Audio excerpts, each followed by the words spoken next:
Hi guys, இன்றைக்கி நம்ம first கதையை ஆரம்பிக்கலாமா? நாமாகவே இருக்கலாம். இது ஒரு காகத்தின் கதை.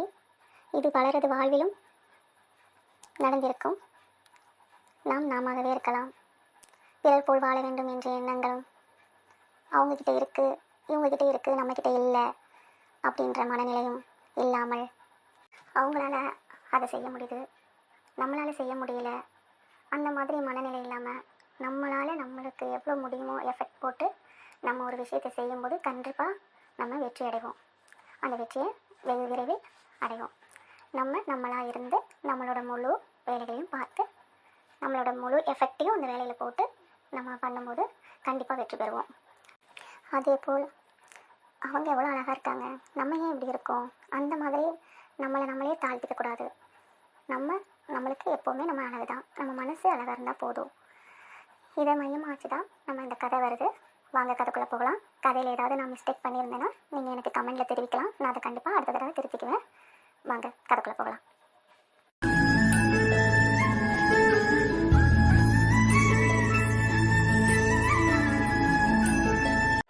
ஒரு காக்கா சந்தோஷமே இல்லாமல் இருந்துச்சான். ஏன் அந்த காக்காவுக்கு சோகம்னா, கருப்பாக இருக்கேன், என் கலர் யாருக்குமே பிடிக்காது, என்ன பெட்டாக கூட வளர்க்க மாட்டாங்க அப்படின்னு அந்த காக்கா ரொம்ப சோகத்தில் இருந்துச்சு. அன்னைக்கு அது ரொம்ப அழுதுகிட்டே இருந்துச்சு. அப்போது அந்த பக்கமாக வந்த ஒரு துறவி வந்துட்டு அந்த காக்காவை பார்த்து, ஏன் காக்கா நீ அழுவுற அப்படின்னு கேட்டார். அதுக்கு அந்த காக்கா, நான் அழகாம இல்லை, ரொம்ப கருப்பாக இருக்கேன், என்னை யாருக்குமே பிடிக்காது, யாராவது காக்காவை பெட்டாக வச்சுருக்காங்களா சொல்லுங்கள், சாப்பாடு கூட சரியாக தரமாட்டாங்க, பாதி நேரம் நான் குப்பை தொட்டிலே தான் இருக்கேன், அதில் இருக்கிறத தான் சாப்பிட்டுக்கிறேன், கடவுள் ஏன் என்னை எப்படி காக்காவாக படைச்சாரு, எனக்கு இந்த வாழ்க்கையே பிடிக்கலை அப்படின்னு அந்த காக்கா துறவியிடம் சொல்லி அழுதுச்சான்.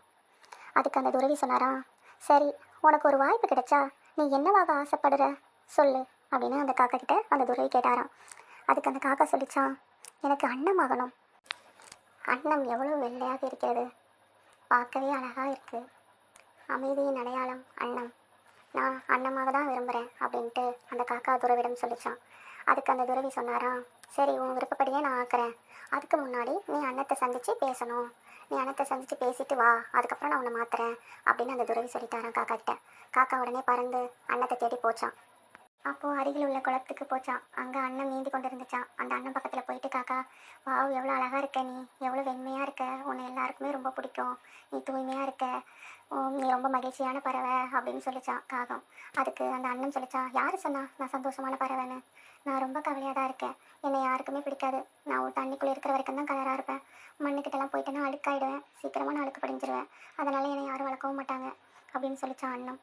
அதுக்கப்புறம் 2 பேருமே சேர்ந்து துறவிக்கிட்ட போனாங்களாம். துறவி பார்த்துட்டு கேட்டாரா, என்ன உனக்கும் அண்ணமா இருக்கிறது பிடிக்கலையான்னு கேட்டாரா. அதுக்கு அந்த அண்ணன், ஆமாம் எனக்கும் அண்ணமா இருக்கிறது பிடிக்கல அப்படின்னு சொல்லிச்சான். அதுக்கு துறவி சொன்னாரா, சரி சொல்லுங்கள் உங்களுக்கு என்ன இடம் ஆகணும் சொல்லுங்கள், நான் மாற்றுறேன் அப்படின்னு சொல்கிறாராம். அதுக்கு ரெண்டும் சொல்லிச்சா, நாங்கள் கிளி ஆகணும், கிளி நல்லா கலர் கலராக அழகழகாக இருக்கும், எல்லாருக்கும் ரொம்ப பிடிக்கும், வீட்லேயும் அதை வளர்ப்பாங்க, அதனால் நாங்கள் கிளி ஆகணும் அப்படின்னு சொல்லிச்சிங்களாம். உடனே துறவி சொன்னாரா, சரி அப்போ நீங்கள் 2 பேரும் போயிட்டு நல்ல கிளியை பார்த்து அதுக்கிட்ட பேசிட்டு வாங்க, நான் அதுக்கப்புறம் உங்களை மாற்றுறேன் அப்படின்னு சொன்னாராம். இதுங்க ரெண்டும் கிளம்பி போனாங்களாம். கிளைகளில் இருக்கிற கிளியை எங்கே இருக்குதுன்னு தேடி அணைஞ்சாங்களாம். கொஞ்சம் கஷ்டப்பட்டு அந்த கிளியை கண்டுபிடிச்சிட்டாங்களாம். கிளியை கண்டுபிடிச்சிட்டு கிளி பக்கத்தில் போயிட்டு 2 பேரும் பேசுகிறாங்களாம். வாவ் எவ்வளோ அழகாக இருக்குல்ல இந்த கிளி, கலர் கலராக சூப்பராக இருக்குது, எல்லாருக்கும் இந்த கிளி ரொம்ப பிடிக்கும், வீட்டிலலாம் வளர்ப்பாங்க, இதுதான் ரொம்ப சந்தோஷமான பறவை அப்படின்னு சொல்லிச்சான். அதுக்கு அந்த கிளி சொல்லிச்சான், யார் சொன்ன சந்தோஷமான பறவைன்னு, நான் வந்துட்டு கிளைகள் கலர்லேயே இருக்கிறதுனால என்னை தேடி அலைவாங்க, யார் கண்ணுக்கும் நான் டக்குன்னு தென்பட மாட்டேன், அதனால என்னை யாரும் தேட மாட்டாங்க, நீங்கள் 2 பேரும் என்னை தேடி அலைஞ்சிங்கல்ல அந்த மாதிரி அப்படின்னு சொல்லிச்சான். அதுக்கப்புறம் 3 பேரும் கிளம்பி துறவிக்கிட்ட போனாங்களாம்.